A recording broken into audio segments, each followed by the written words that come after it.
ഏറാട്ടുകുണ്ടിൽ നിന്നും രക്ഷപ്പെടുത്തിയവർ ഇപ്പോൾ ഈ അട്ടമല ക്യാമ്പിലുണ്ടല്ലോ. ഈ അതെ അതെ, വനത്തോട് ചേർന്നുള്ള ഭാഗത്ത് അവര് 28 പേരോളം അവർക്ക് കഴിഞ്ഞ ദിവസങ്ങളിലൊക്കെ അരിയും സാധനങ്ങളും ഒക്കെ കിട്ടി.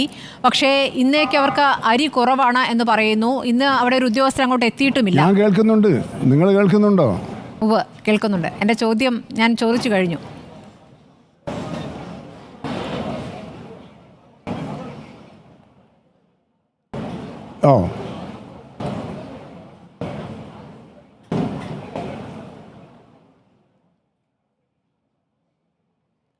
അത് ഈ ഒരു കാര്യം ശ്രദ്ധയിൽപ്പെട്ടിട്ടുണ്ടായിരുന്നു.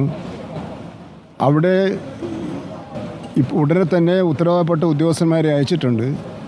എന്തെങ്കിലും പോരായ്മകളുണ്ടെങ്കിൽ പരിഹരിക്കാനുള്ള ഏർപ്പാടുകളും ചെയ്തിട്ടുണ്ട്. ഇത്തരത്തിലുള്ള വിവരം കിട്ടുമ്പോൾ നമ്മളെ അറിയിക്കുകയും അതിന് പരിഹാരം കാണുകയും ചെയ്യുന്നൊരു മെക്കാനിസമാണ് നിങ്ങൾ ഉൾപ്പെടെ സ്വീകരിച്ചിട്ടുള്ളത്. അത് നല്ലൊരു നിലപാടാണ്.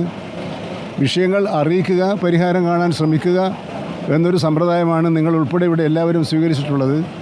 ആ നിലയിൽ മറ്റൊരു കാര്യം അവിടെ ശ്രദ്ധിക്കേണ്ടത്, ഈ ആദിവാസി വിഭാഗത്തിൽപ്പെട്ടവർ മറ്റുള്ളവരുമായി സഹകരിച്ച് പ്രവർത്തിക്കാൻ താല്പര്യമുള്ളവരല്ല. അവർക്ക് മനുഷ്യന്മാരെ കണ്ടാൽ ഭയമാണ്. ഇത്രയും പേരെ രക്ഷപ്പെടുത്തിയത് തന്നെ ഫോറസ്റ്റ് ഉദ്യോഗസ്ഥന്മാരും അംഗൻവാടി ടീച്ചർമാരും ആശാ വർക്കർമാരും ഒക്കെ പോയി സംസാരിച്ചതിൻ്റെ അടിസ്ഥാനത്തിൽ ഉണ്ടാക്കിയതാണ്. ആളുകൾ ചെന്ന് അവരെ ബുദ്ധിമുട്ടിക്കുമ്പോൾ അവർ വീണ്ടും കാട്ടിലേക്ക് ഓടിപ്പോകാനുള്ള ഇടയുണ്ട്.